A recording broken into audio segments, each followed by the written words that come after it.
Penalties. The patent law has certain penalties if there are certain violations under the Patents Act. Infringement is not a criminal act. The Patents Act does not make patent infringement an act that can be visited with criminal consequences, whereas under the Copyright Act, copyright infringement can have certain criminal implications. You could be tried in the criminal court and there could be punishment which could amount to imprisonment. Now, we don't have that provision in Patents Act. A patent infringement is not a criminal offense. It has not been made into a criminal offense, unlike copyright infringement.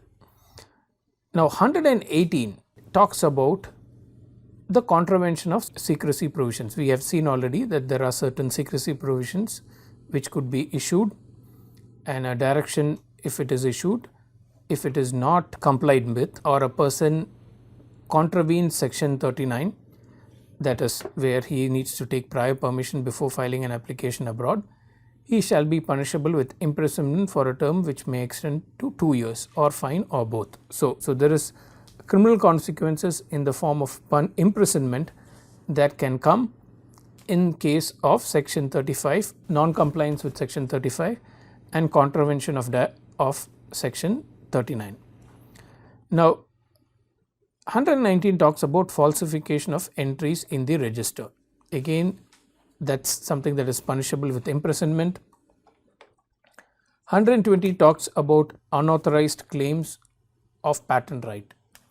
That is, if a person falsely represent an article sold by him to be patented in India or is a subject of a patent application, then that is misrepresentation. So that can be punishable with fine, which may extend up to 1 lakh rupees. So this offence is punishable only with fine.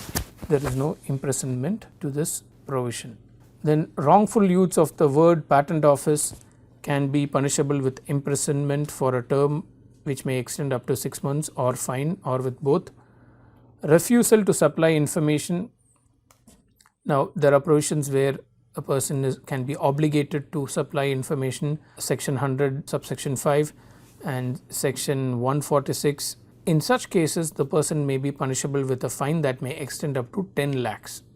And if he fails to furnish such information, or he furnishes information or statement which is false, then he shall be punishable with infringement which may extend up to 6 months. So the information that is being sought for in 122(1), if that turns out to be false, then there could be punishment. So here is a provision where there is an initial fine, and if the information that is being provided turns out to be false, then there could be imprisonment.